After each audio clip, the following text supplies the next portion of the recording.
ክፉዎች እነማን ናቸው? ስምን የሚሰርዙ የሚደንሱ ናቸዋ። ክፉ እነማን ናቸው? በንጹሐን ደም የሚታጠቡ ናቸዋ። ክፉዎች እነማን ናቸው? በሚዛን የሚያጭበረብሩ ናቸዋ። ክፉዎች እነማን ናቸው? ጽንስን ያስወረዱ ናቸዋ። ክፉዎች እነማን ናቸው? በሐሰት የሚመሰክሩ ናቸዋ። ክፉዎች እነማን ናቸው? መተተኛ ቤት፣ አስማተኛ ቤት፣ ድግምተኛ ቤት፣ ጠንቋይ ቤት የሄዱ በእግዚአብሔር ላይ ደባል ነገር ያመልኩ እነሱ ናቸው ክፉዎች። ለክፉዎች ሰላም የላቸውም ይላል አምላኬ። ክፉ ከሆንን ሰላም የለንም። በአማረ ቤት ልንኖር እንችላለን። ዘመነኛ መኪና ልናሽከረክር እንችላለን። በቀን 2 እና 3 ጊዜ ልብሳችንን ልንቀይር እንችላለን። አቃጥለን ማንጨርሰው ገንዘብ ባንክ ቤት ውስጥ ሊኖረን ይችላል። ክፉ ከሆነን ግን ሰላም የለም። በገንዘብ ብዛት ሰላም ማግኘት አይቻልም። በሀብት በብልጽግና ሰላም ማግኘት አይቻልም። ሰላም የሚገኘው ረፍት የሚገኘው ወገኖቼ እግዚአብሔርን በመፍራት እንደ ሕጉ እንደ ትእዛዙ እንደ ቃሉ በመኖር መጽሐፍ ሕግን ለሚወዱ ብዙ ሰላም ነው እንቅፋትም የሌለባቸውም አለ ዳዊት። ሕግን ለሚወዱ ብዙ ሰላም ነው እንቅፋትም የሌለባቸውም። እባካችሁ ሕጉን እንውደድ። ብዙ ሰላም እንዲኖረን፣ ብዙ ደስታ እንዲኖረን፣ ብዙ እርካታ እንዲኖረን፣ ብዙ ረፍት እንዲኖረን፣ ባለን ነገር ደስተኞች ሆነን መኖር እንችል። ሕጉን እንውደድ። ሥጋ ሁሉ አለኩ ሥጋ ለባሽ ሁሉ ማለት ነው፣ የሰው ልጅ ሁሉ ማለት ነው። ጸሎትን ወደምትሰማ ወደ አንተ ይመጣል አለ። ወገኖቼ እግዚአብሔር ጸሎትን ይሰማል። መቼ እንደሚመልስ ነው ማናውቀው። መቼ እንደሚያናብስ ነው ማናውቀው። መቼ የተቆረጠውን እንደሚቀጥል ነው ማናውቀው። መቼ ሐዘናችንን ወደ ደስታ እንደሚለውጥ ነው ማናውቀው። ነገር ግን እርግጠኛ ሆነን የምንናገረው እግዚአብሔር የማንም ባለዕዳ አይደለም። ጸሎትን ይሰማል፣ ሰምቶ ደግሞ መልስ ይሰጣል። ሥጋ ሁሉ ጸሎትን ወደምትሰማ ወደ አንተ ይመጣል። አድራዊቱ የተባለውንም አለማድረግ ኃጢአት ነው። ባልንጀራህን እንደ ራስህ አድርገህ ውደድ ተብሎ ተጽፏል። ባልንጀራህን እንደ ራስህ አለመውደድ ኃጢአት ነው። እህትን እንደ ራስህ አለመውደድ፣ ወንድምን እንደ ራስህ አለመውደድ፣ ባልንጀራህን እንደ ራስህ አለመውደድ። እኔ ከሞትኩ ሰርዶ የቀር አለች አዋልያ እንደተባለ እንደው በቃ ለራሳችን ብቻ መሸነጋ የምናስብ ከሆነ ለወንድማችን ለእህታችን ማናስብ ከሆነ ባልንጀራችንን እንደ ራሳችን ካልወደድን ይሄ ኃጢአት ነው። አንዳንድ ሰዎች እነሱ በልተው ከጠገቡ ስለ ተራበው ማያስቡ ማይሞቃቸው ያደርጋቸው ሰዎች አሉ። እነሱ ጠጥተው ከነቁ ስለተጠሙት የማያስቡ ሰዎች አሉ። እነሱ ለብሰው ከደመቀባቸው የታረዙትን የማያስቡ ሰዎች አሉ። ይህ ኃጢአት ነው ያለ ነው መጽሐፍ ቅዱስ። አድርጉ የተባለውንም አለማድረግ ኃጢአት ነው። የሰንበትን ቀን ትቀድስ ዘንድ አስብ ተብሏል። ሰንበትን አለመቀደስ አለማክበር ኃጢአት ነው። አባትና እናትን አክብር ተብሏል። አባትና እናትን አለማክበር ኃጢአት ነው። ለዚህ ሐዋርያው ያዕቆብ ምን አለ? በጎ የሆነውን ነገር አውቆ ለማያደርገው ኃጢአት ይሆንበታል። አምላካችን እግዚአብሔር ክፉ ከሆነ ሰላም ከሚነሳ ከሚያስጨንቀ ሞት ለክርስቲያኖች ጥቅማቸው ነው። ሞት ለመምህራችን ጥቅሙ ነው። ዘፊልጵስዩስ ምዕራፍ 1:21 ላይ ለእኔ ሕይወት አለ ሐዋርያው ሞትም ቢሆን ጥቅም ነው አለ። ሞት ከዚህ ዓለም ውጣ ውረድ ማረፊያ ነው። ሞት ወደ እግዚአብሔር የምንሄድበት መንገድ ነው። ሞት ወገኖቼ ለትንሣኤያችን ዋዜማ ነው። ስለዚህ እነዚያን ተስፋ መቁረጥ ሐዘንን አናድርግ። ስለጎደለብን ነው የምናዝነው። እሱን የመሰለ ስላጣን ነው የምናዝነው። ቤተክርስቲያን ስለጎደለባት ነው የምናዝነው።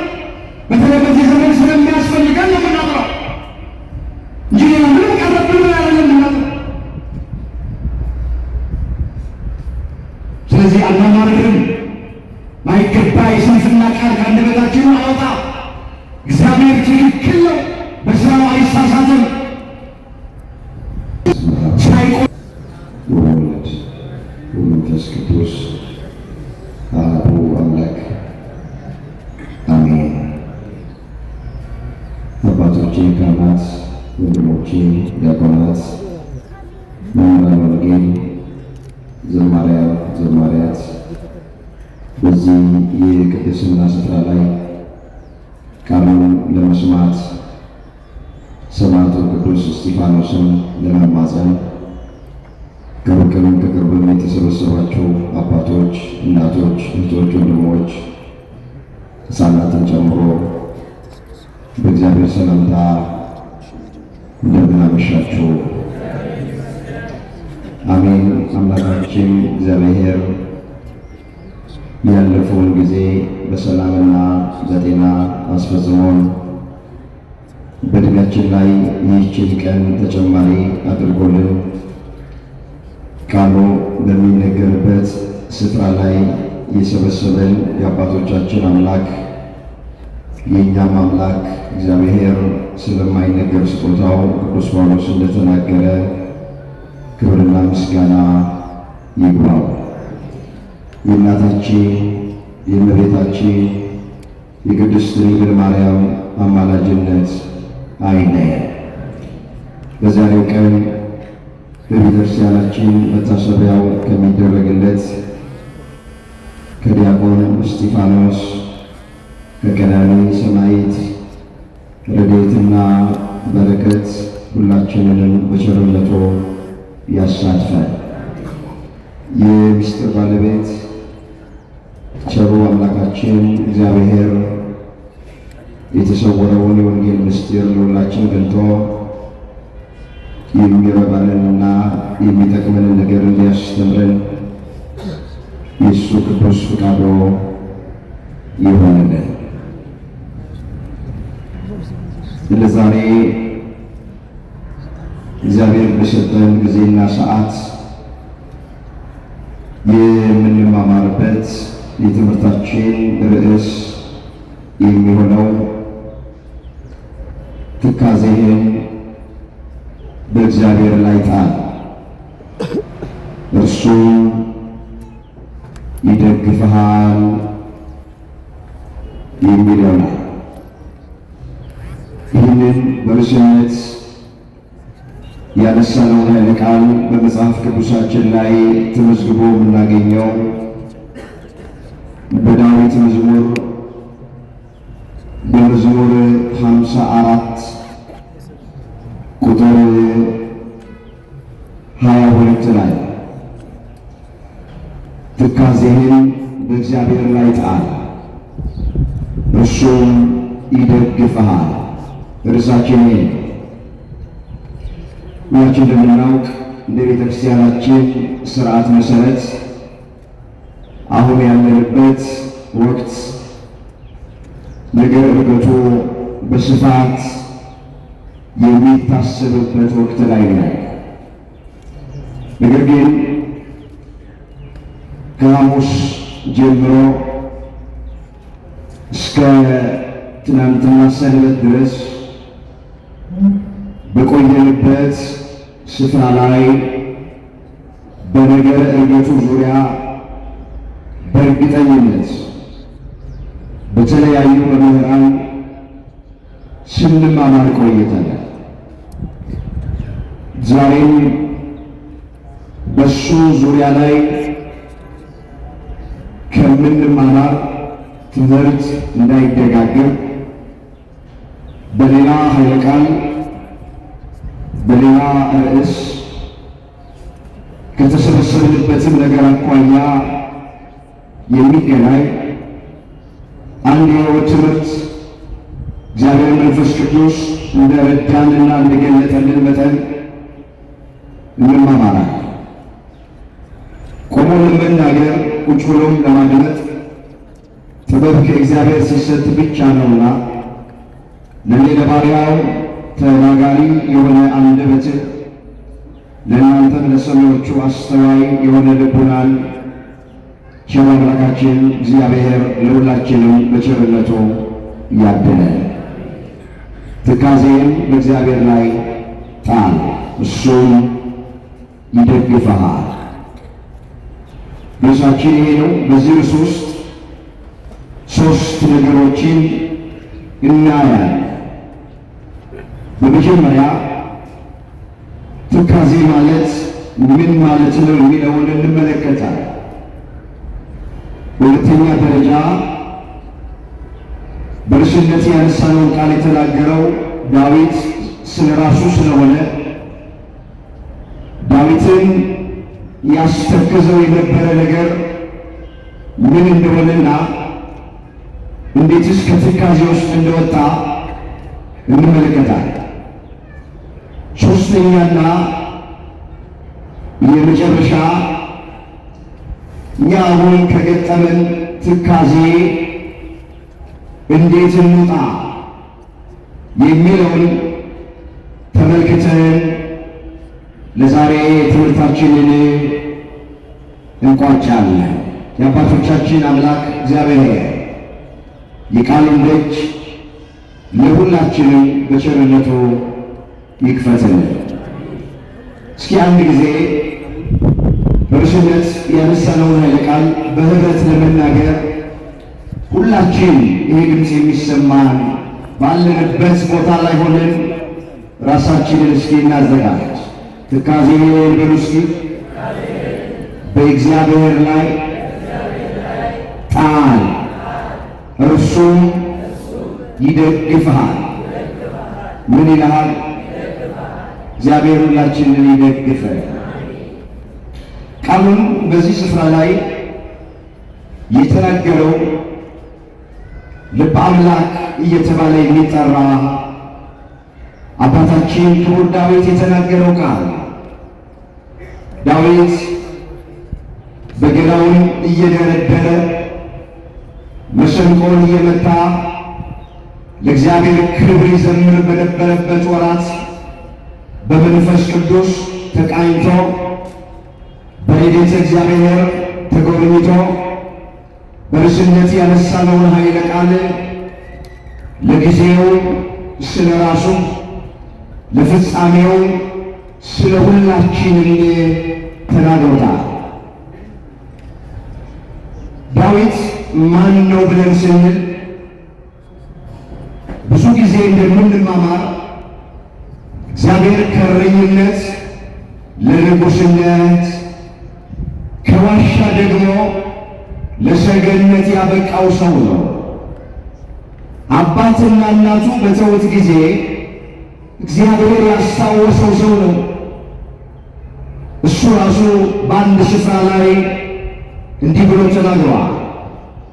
አባትና እናቴ ትተውኛል፣ እግዚአብሔር ግን ተቀብሎኛል ብሎ ይዘምራል። በዚህ በመዝሙር 26 ቁጥር 10 ላይ የተመዘገበ እግዚአብሔር ቃል አባትና እናቴ ትተውኛል፣ እግዚአብሔር ግን ተቀብሎኛል። ዳዊትን የተቀበለ አምላክ ሁላችንን የሚቀበለ ወገኖቼ፣ ዳዊትን የገዛ ቤተሰቦቹ ወላጆቹ ረስተውታል፣ ትተውታል። እግዚአብሔር ግን ተቀብሎታል። ከእረኝነት ስፍራ አንስቶ የእስራኤል ንጉሥ አድርጎታል። ከዋሻ ውስጥ አውጥቶ ሰገነት ላይ አቆሞታል።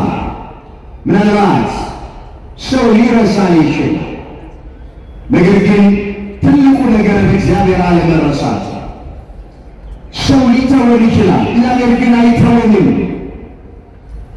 ሰው የሰበረውን እግዚአብሔር ሊጠግነው ይችላል። ወገኖቼ፣ እግዚአብሔር ከሰበረ የሚጠግን ማንም ሰው የለም። ሰው የጠላውን እግዚአብሔር ሊወደው ይችላል። እግዚአብሔር ከጠላ የሚወድ ማንም የለም። ዳዊትን ወላጆቹ ነው የተውት፣ ነገር ግን እግዚአብሔር አስታውሶታል። ከአንድም 7 ዓመታት ሰጥቶታል። እንዲህ ብሎ ነው የመሰከረለት። ሲመሰክርለትም እንዲህ አለ፣ እንደ ልቤ የሆነ ሰው የሚያደርግ የእሴይን ልጅ ዳዊትን አገኘሁ አለ። የሐዋርያት ሥራ ምዕራፍ 13 ቁጥር 22 ላይ የተመዘገበ እግዚአብሔር ቃል ሲመሰክርለትም እንደዚህ አለ። ለዳዊት የሚመሰክረው ሐሰት ለባህሪው የማይስማማው አምላካችን እግዚአብሔር ነው። ወገኖቼ የሰው ምስክርነት ብዙ ጊዜ ሐሰት የተቀላቀለበት ነው። ሰው ምንም ያልገደለውን 10 ገደለ ብሎ ሊመሰክር ይችላል። 10 የገደለውን ምንም አልገደለም ብሎ የሰው ልጅ ይመሰክራል። እግዚአብሔር ለባህሪው ሐሰት አይስማማውም። እሱ እውነተኛ ነው። ሲመሰክር እውነት ይመሰክራል። ይሄ እውነተኛው አምላክ ለዳዊት እንዲህ ብሎ መሰከረለት፣ እንደ ልቤ የሆነ ሰው አለ። እንደምን የሆነ ሰው?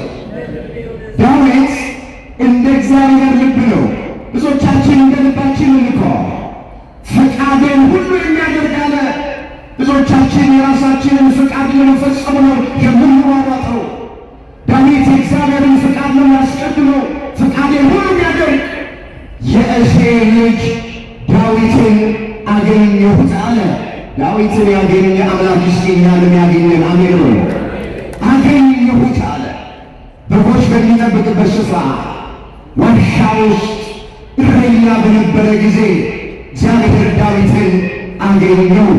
ቅዱሱን ቅባት ቀባው፣ 7 ዓመታትን ሰጠው። ታሪኩ ተቀየረ፣ ነገሩ ተገለበጠለት። እንግዲህ ሰው ባጭሩ በርዕስነት ያነሳነውን ቃል በዚህ ስፍራ ላይ የተናገረው ምንድን ነው ያለው? ትካዜህን አለ በእግዚአብሔር ላይ ጣለዋል። በማ ላይ ጣል? ስሙን ጥሩት። በማ ላይ ጣል? በእግዚአብሔር ላይ ጣል አለና እሱም ይደግፈሃል። እስኪ ዳዊትን ያስተክዘው የነበረ ነገር ምንድን ነው? ለምን ተናገረ የሚለውን ከማየታችን በፊት ራሱ ትካዜ ማለት ምን ማለት ነው? እሱን አስቀድመን እንየው። ወንዶቼ የመጽሐፍ ቅዱስ መዝገበ ቃላቱን ስንመለከት ትካዜ ማለት ከማሰብ ብዛት የሚመጣ ጭንቀት ነው ብሎ ነው የሚፈታው። ደግመዋል። ትካዜ ከማሰብ ብዛት የሚመጣ ጭንቀት ነው ነው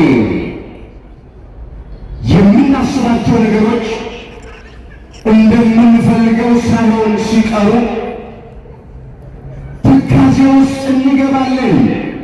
በአንድም ይሁን በሌላ ምክንያት ሰው በዚህ ዓለም ላይ ሲኖር ይጨነቃል፣ ይተክዛል። የትካዜው አይነት ይለያል። መጠኑ፣ አይነቱ ወገኖቼ ሊለያይ ይችላል። ሁላችንም ሕይወት ውስጥ ግን ትካዜ ይገጥመናል። ከማሰብ ብዛት እንጨነቃለን። መጽሐፍ እንደዚህ ይላል። እዚህ በመጽሐፈ መክብብ በምዕራፍ 2 ቁጥር 23 ላይ ዘመን ሁሉ ለሐዘን ጥረትም ደግሞ ትካዜ ነው ይላል ጠቢቡ ሶሎሞን ሲናገር። ዘመን ሁሉ ለሐዘን ይላል፣ ጥረትም ሁሉ ትካዜ ነው። በዚህ ዓለም ላይ ሐዘን ይፈራረቃል፣ ትካዜ ይገጥመናል። የሚያስጨንቁ ነገሮች በሕይወታችን ይገጥመናል።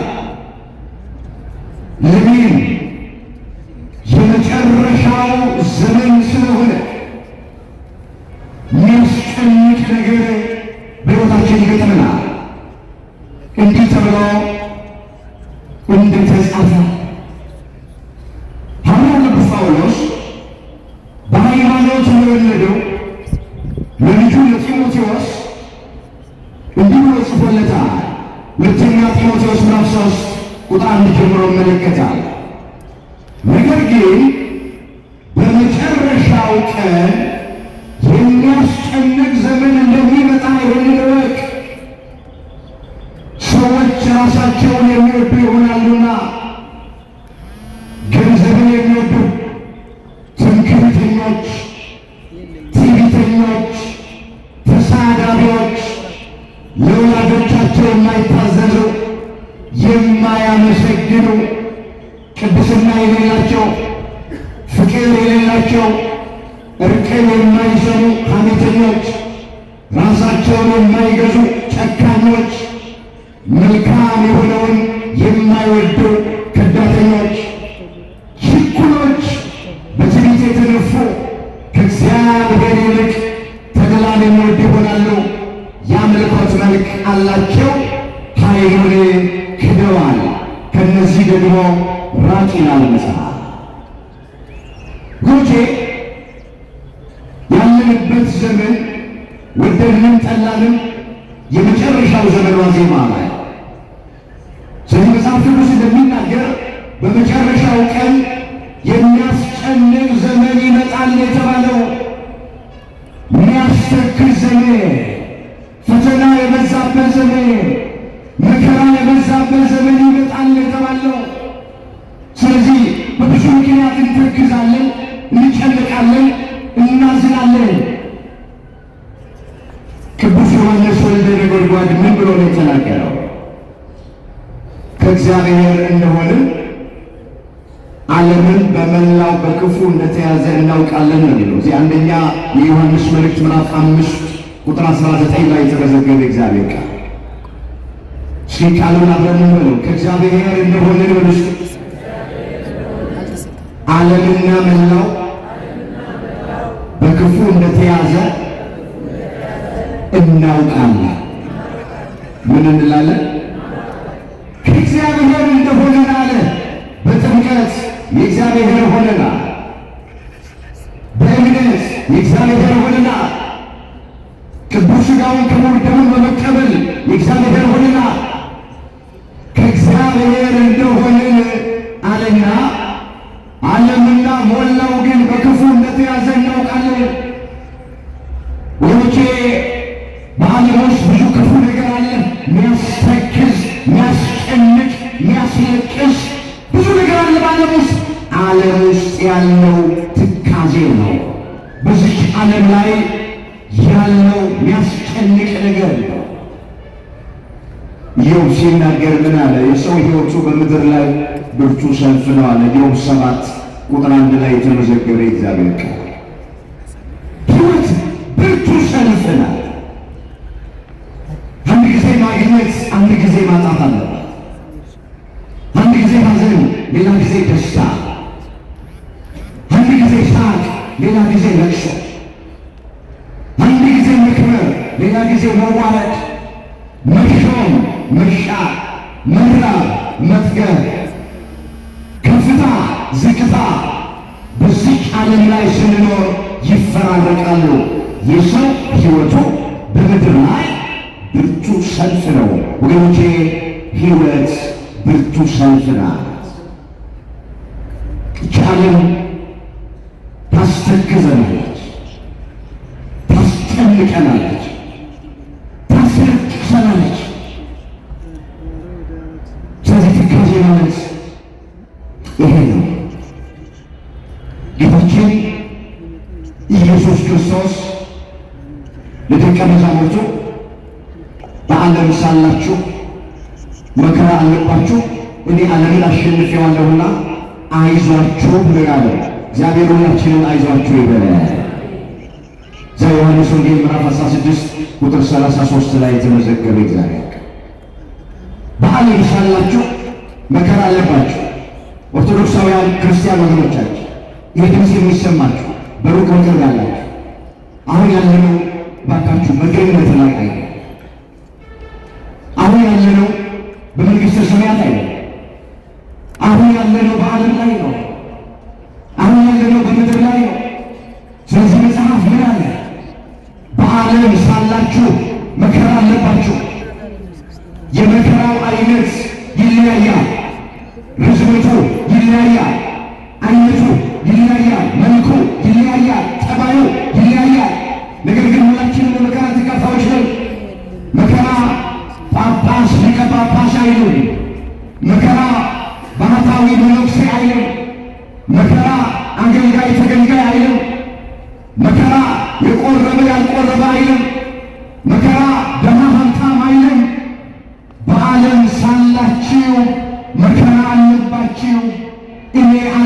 አሸንፌዋለሁና አይዟችሁ ተብሎ የተጻፈ።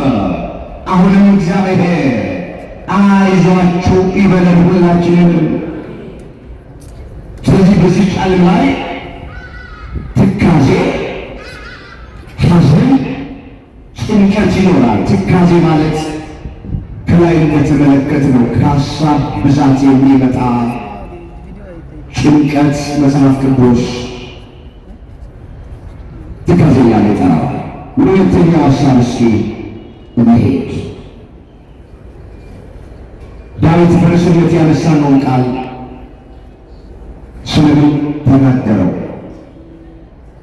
ዳዊት ያስተክዘው የነበረስ ነገር ምንድን ነበረ የሚለው እስኪ አሁን እንምጣ። ወንዶቼ ዳዊትን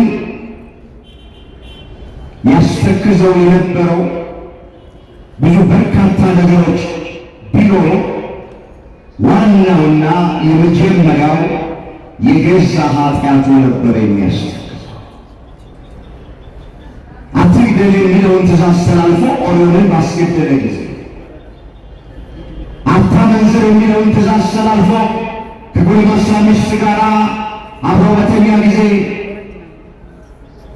ሁለት ኃጢአቶችን በአንድ ጊዜ በፈጸመ ሰዓት በዳዊት ሕይወት ውስጥ ትካዜ መጣ፣ ጭንቀት መጣ።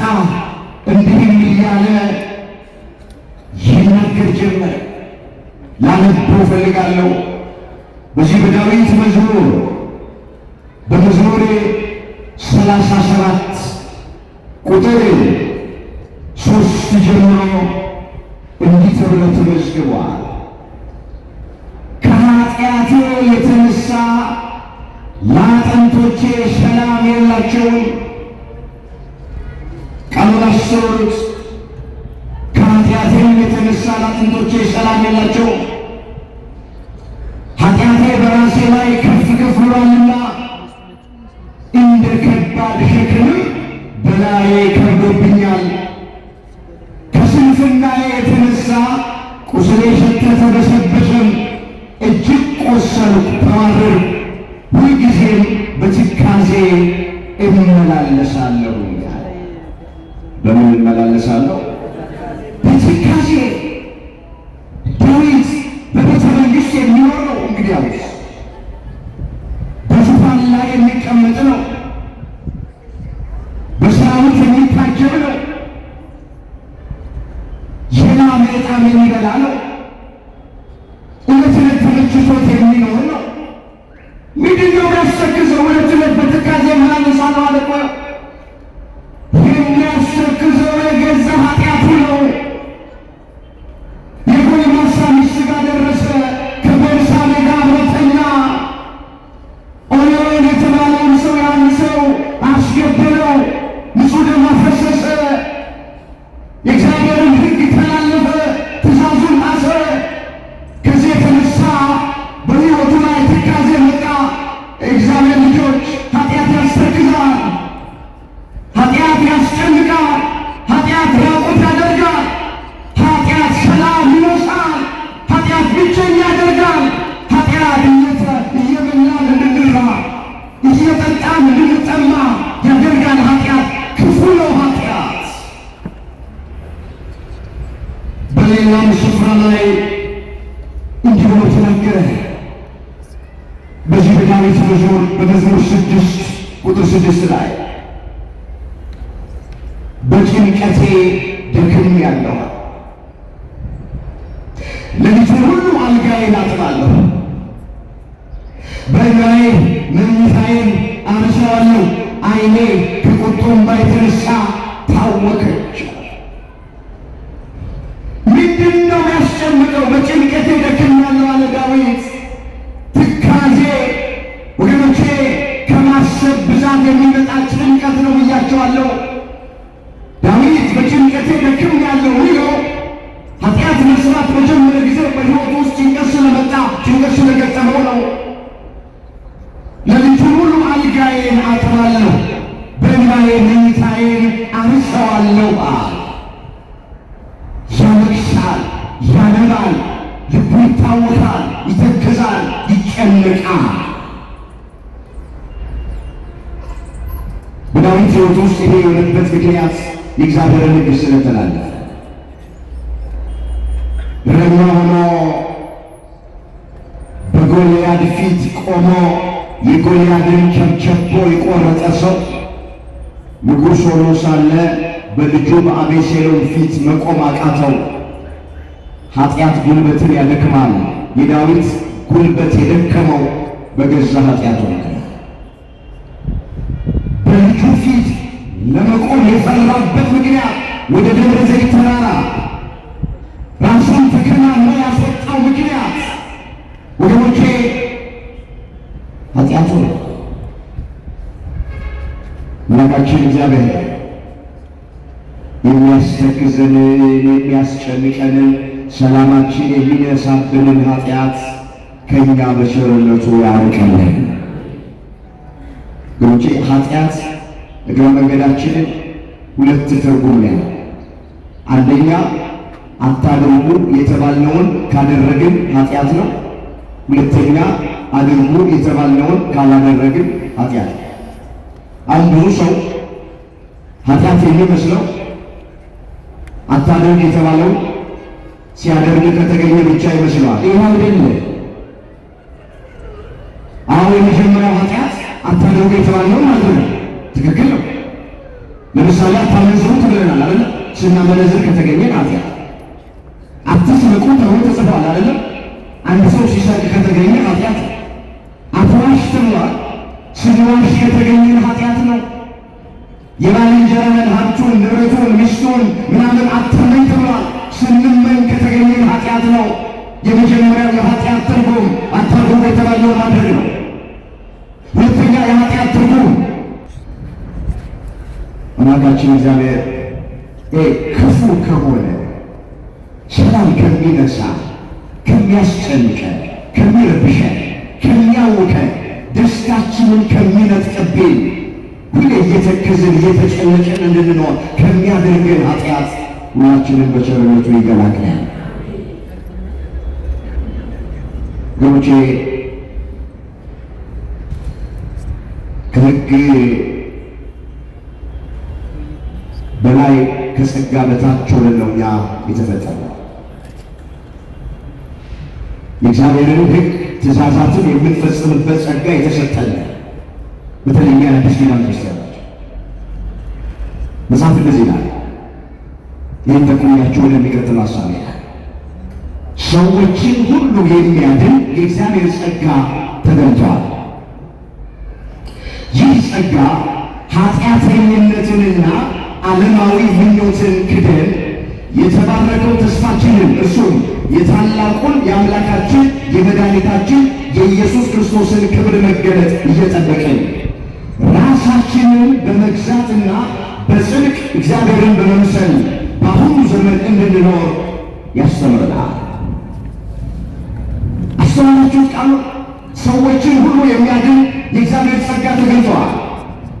ምንድነው የዚህ ጸጋ ጥቅሙ ስንል ኃጢአተኝነትና ዓለማዊ ምኞትን ክደን የተባረከው ተስፋችን የጌታችን የመድኃኒታችን የኢየሱስ ክርስቶስን መገለጥ እየጠበቅን ራሳችንን በመግዛት እንድንኖር ያስተምረናል አለ። ስለዚህ ከጸጋ በታችንን የሚደግፈን ጸጋ አለ። ራሳችንን እንድንገዛ፣ ከኃጢአት እንድንርቅ፣ እግዚአብሔርን እየመሰልን እንድንኖር የሚደግፍ የሚረዳ የእግዚአብሔር ጸጋ ተገልጧል። ኢየሱስ ክርስቶስ ተወልዷል ከድንግል ማርያም።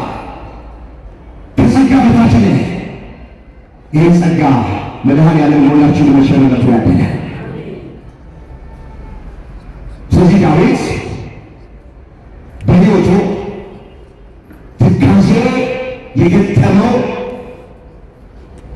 በኃጢአት ምክንያት፣ ሰላም ያጣ ይጨነቅ የነበረው በዚህ ምክንያት መጽሐፍ ለክፎች ሰላም የላቸውም ይላል አምላኬ ተብሎ ተጽፏል። እዛ ኢሳይያስ 48 ቁጥር 22 ላይ የተመዘገበ ቃል። እስኪ አብረን እንበለው። ለክፎች በውስጡ ሰላም የላቸውም ምን የላቸው ለማ ወገኖቼ ክፉ ከሆነን ራሳችንን ነው የምንጎዳው። ለክፉዎች ሰላም የላቸውም ይላል አምላኬ የእግዚአብሔር ቃል። አንዳንድ ሰዎች የገዛ ጥላቸውን እያሉ እኮ ይደነግጠዋል። ተኝተው ማደር ማይችሉ እኮ አሉ። የፖሊስ ሳይረን በሰሙ ቁጥር የሚደነግጡ ሰዎች አሉ። ሰላም የሚባል ነገር የሌላቸው። የልቤ ችግር ብዙ ነው ከጭንቀቴ አውጣኝ እያለ መጸለይ ጀመረ። እዛ መዝሙር 24 ቁጥር 7 ላይ የተመዘገበ ቃል እስኪ አብረን እንበለው። የልቤ ችግር በሉስ ብዙ ነውና ከጭንቀቴ ያውጣኝ። ከምን ያውጣኝ? ከጭንቀቴ ያውጣኝ። ወደ እግዚአብሔር በጸሎት በእንባ በንስሐ ተመልሰ እግዚአብሔር ከትካዜ ውስጥ እንዲያወጣ፣ እግዚአብሔር ከጭንቀት ውስጥ እንዲያወጣ፣ ሰላሙን እንዲመልስለት አብዝቶ ያነባል፣ ያለቅሳል። እግዚአብሔር የዳዊትን ጸሎት፣ ንስሐ፣ እንባ ተመለከተ። የሁላችንን ጸሎት አምላካችን እግዚአብሔር ያድምጥልን። ሰማው፣ ጸሎቱን ሰማው፣ ጩኸቱን አደመጠው፣ ከትካዜ ውስጥ አወጣው። እንዲህ ተብሎ ነው የተጻፈው። ላነበው እፈልጋለሁ። በዚህ በዳዊት መዝሙር በመዝሙር 29 ቁጥር 10 ላይ የተመዘገበ ቃል እግዚአብሔር ሰማ ማረኝ፣ እግዚአብሔር ረዳቴ ሆነኝ፣ ክብሬ ተዘምርልህ ዘንድ ዝምም እንዳትል ልቅሶዬን ለደስታ ለወጥክልኝ። ማቄን ቀደህ ደስታን አስታጠቅከኝ። አቤቱ አምላኬ ለዘላለም አመሰግንሃለሁ አለ። ወንጄ እግዚአብሔር ሰማና ማረኝ አለ። ከትካዜ አውጣኝ፣ ከጭንቀት አውጣኝ ብሎ የጸለየውን ጸሎት፣ የለመነውን ልመና፣ የጮኸውን ጩኸት እግዚአብሔር ዳዊትን ሰማው፣ ዳዊትን አደመጠው።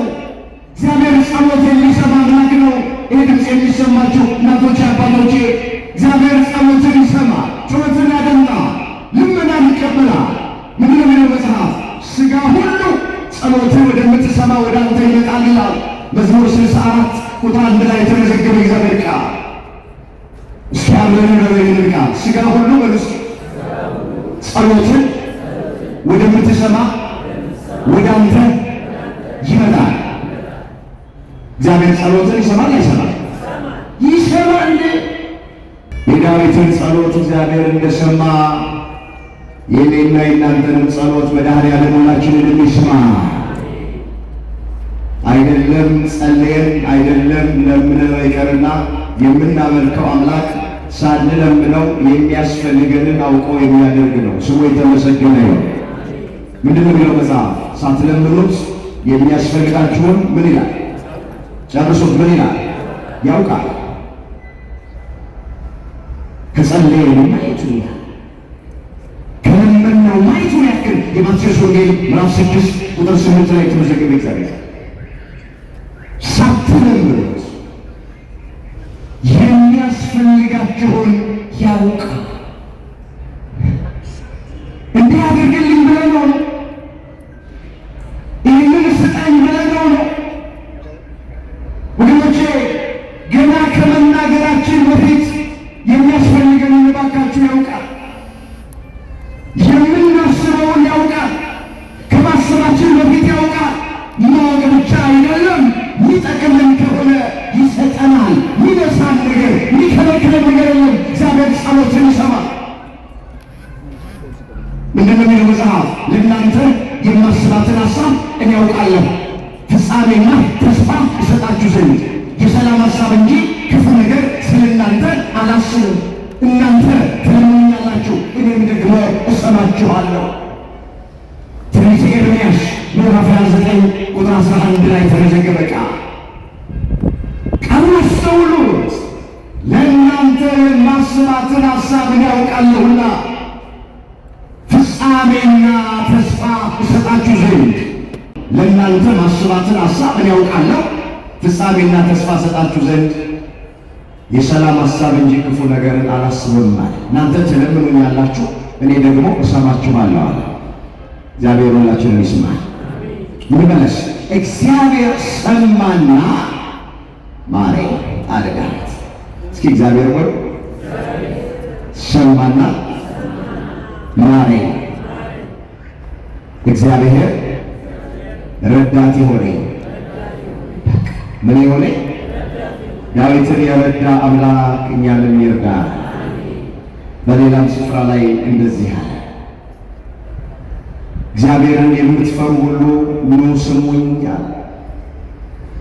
ታሪኩ ከተቀየረለት በኋላ፣ ነገሩ ከተገለበጠለት በኋላ፣ እግዚአብሔር ከትካዜ ውስጥ ካወጣው በኋላ፣ ከጭንቀት ውስጥ ካወጣው ካረጋጋ በኋላ፣ እንባው ከታበሰለት በኋላ እንደዚህ አለ፣ እግዚአብሔርን የምትፈሩ ሁሉ ኑ ስሙኝ።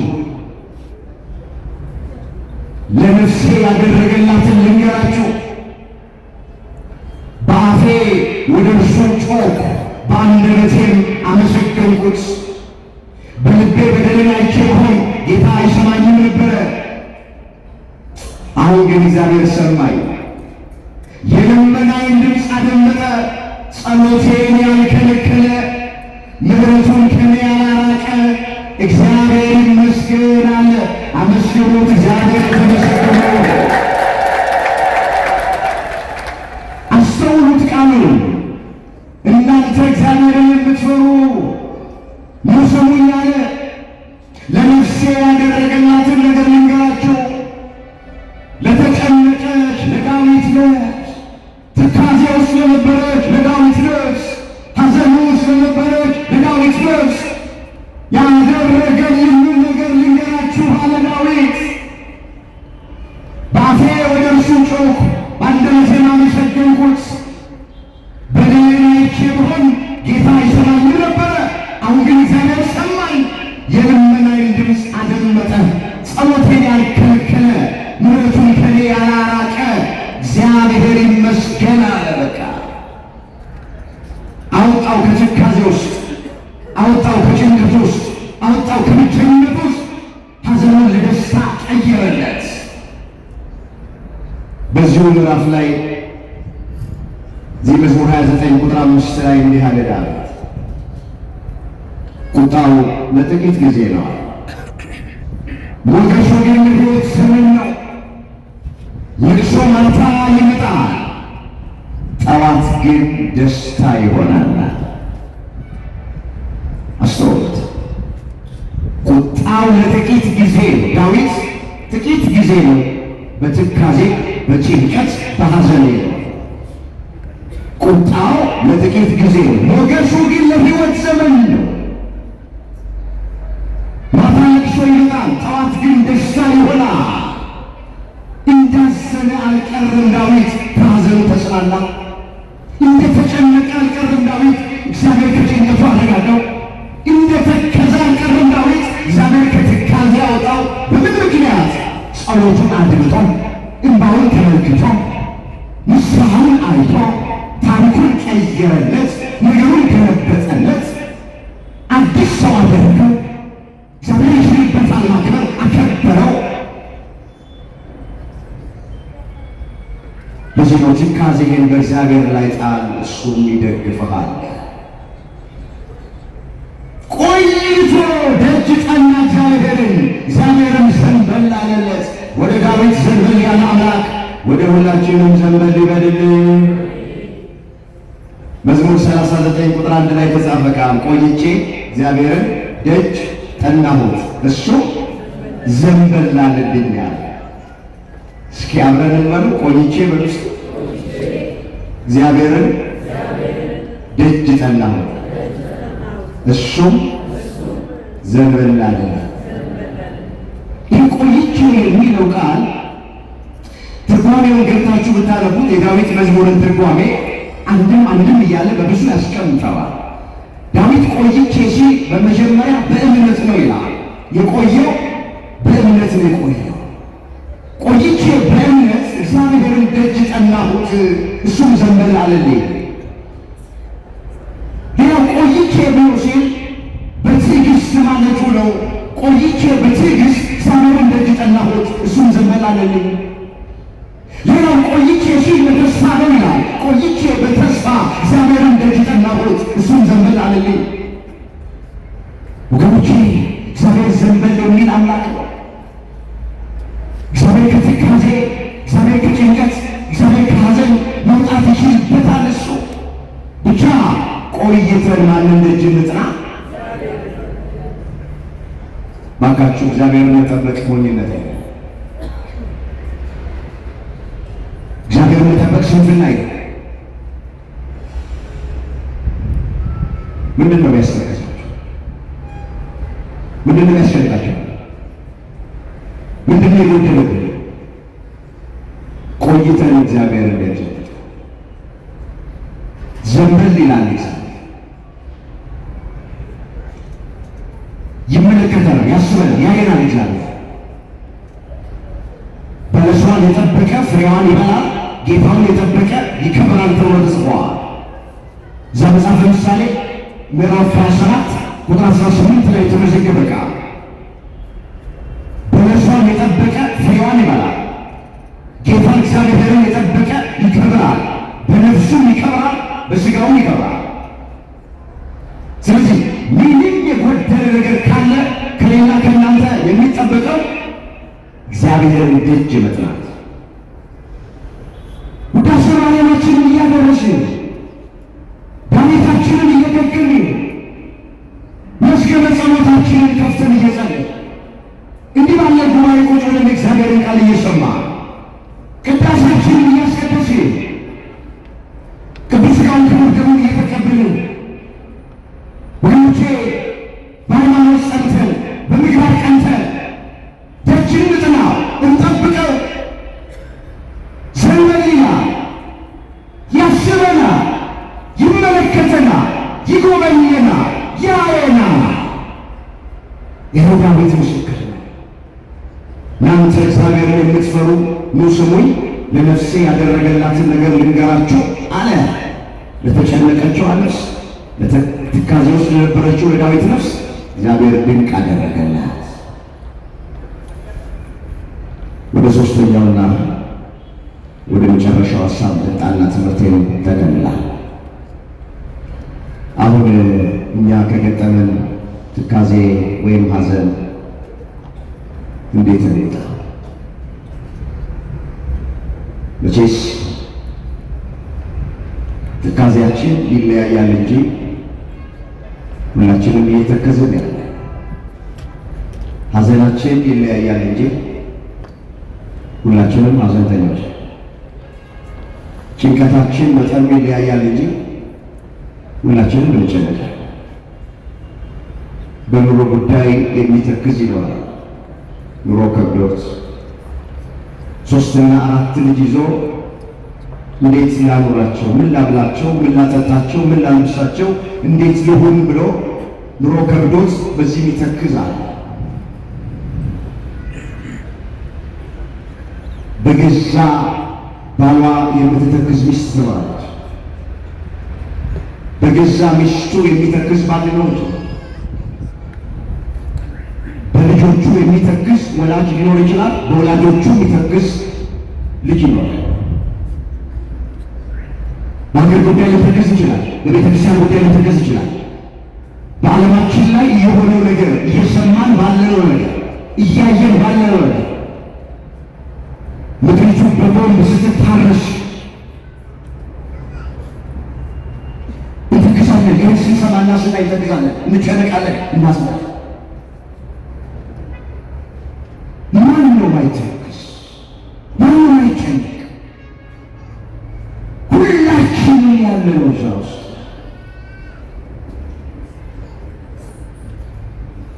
በተለይ እንግዲህ ዛሬ የሁላችን መምህር የወልደ ሰማዕት 80 ቀን ለማሰብ ነው የተሰበሰበው። የቀዳሜ ሰማዕት የሊቀ ዲያቆናት የቅዱስ እስጢፋኖስ ወርሃዊ መታሰቢያ ቀን ስለገጠመ 80 ቀኑ በዚህ ስፍራ ተሰብስበናል። ከወትሮ ይልቅ በርከት ብለን የተሰበሰብነው የወንድማችን የመምህር ዘላለም ፍቅር ስቦን የመጣ ነው። እግዚአብሔር ያውቀዋል።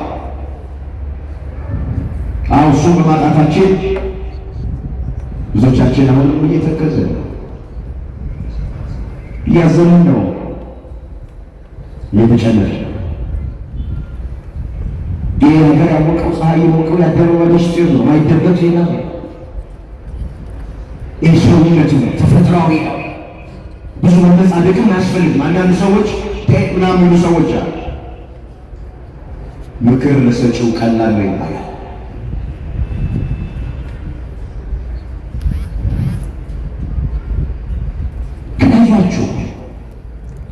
አይዟችሁ፣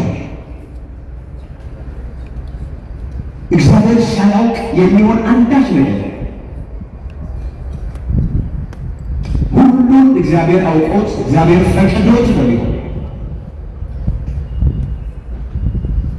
ስለዚህ እስካሁን ድረስ በራችሁን ዘግታችሁ እያለቀሳችሁ ያላችሁ፣ ሐዘኑ የጎዳችሁ፣ መረጋጋት ያቃታችሁ በእግዚአብሔር ቃል የምንላችሁ ተጽናኑ ነው የምንላችሁ። እሱ ወደ ተሻለ ቦታ ነው የሄደው። አሁን ያጎደለብን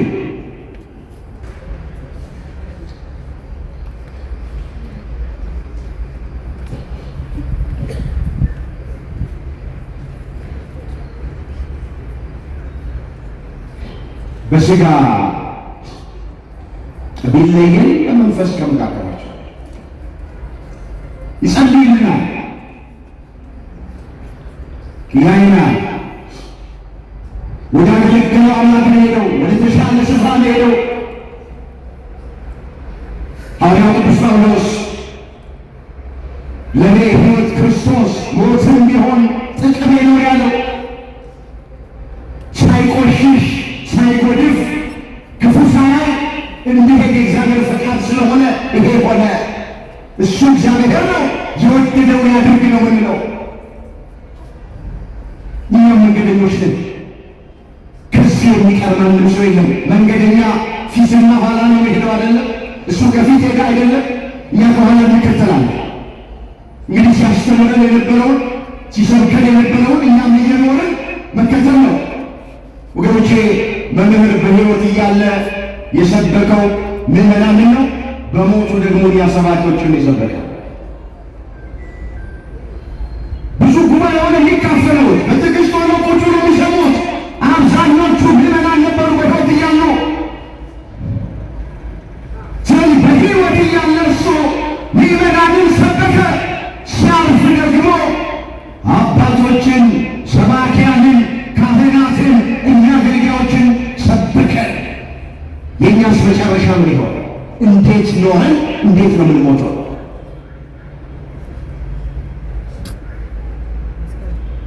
አቤት ለአውደ ምሕረት የነበረው ክብር!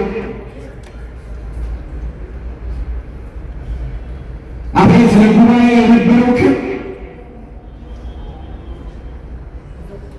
እንዴት አውደ ምሕረቱን ይፈራው እንደነበረ! ጉባኤ ከያዘ ሰዓቱ እስኪደርስ እንዴት ይጨነቅ እንደነበረ!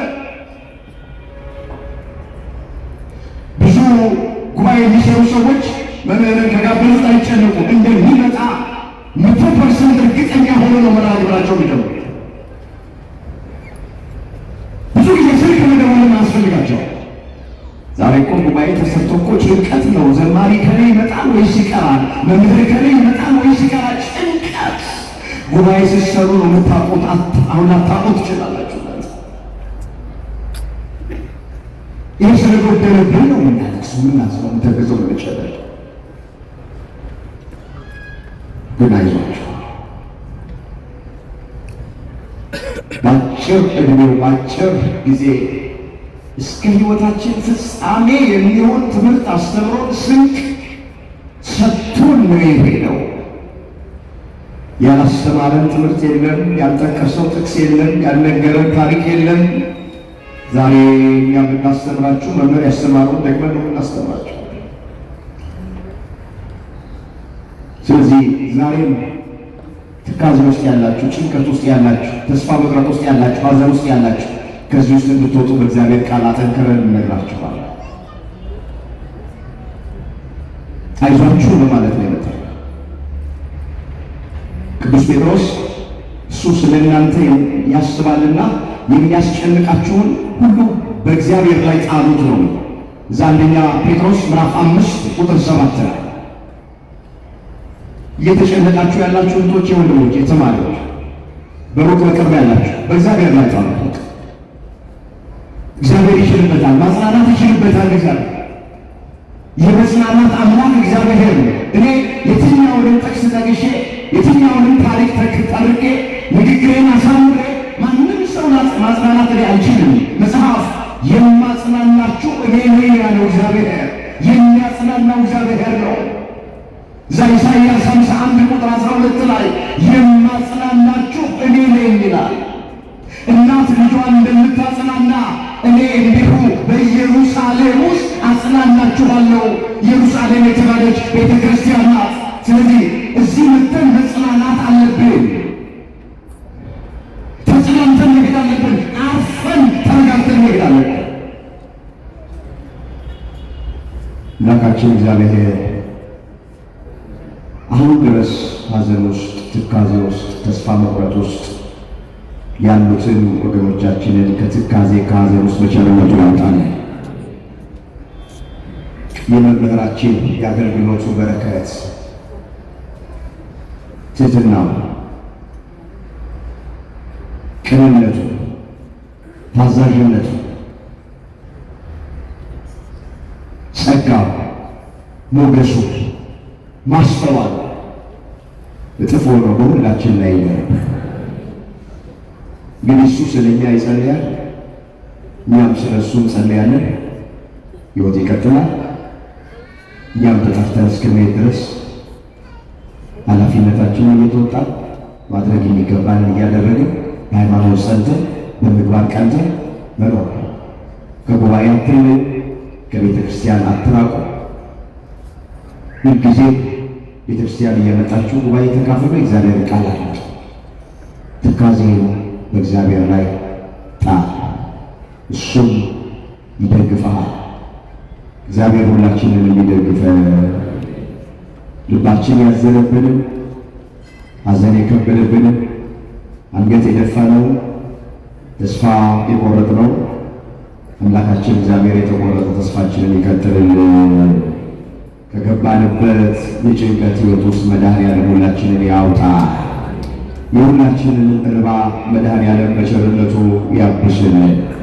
ይበቃናል። ከዚህ በላይ ተናግሬ ሌላ ነገር ውስጥ እንድትገቡ ማድረግ አልፈልግም። ትካዜህን በእግዚአብሔር ላይ ጣል፣ እሱም ይደግፈሃል። ያስተማረን፣ የመከረን፣ የገሰጸን የአባቶቻችን አምላክ እግዚአብሔር ስሙ የተመሰገነ ይሁን። ድንግል ማርያም ጣዕሟን በአንደበታችን ፍቅሯን በልባችን ትሳልብን። የሊቀ ዲያቆናት ሊቀ ዳዊት ሰማዕት የዲያቆን እስጢፋኖስ ጸሎትና በረከት ከሁላችን ጋር ይሆንልን። የሁላችንን መጨረሻ እግዚአብሔር ያሳየን።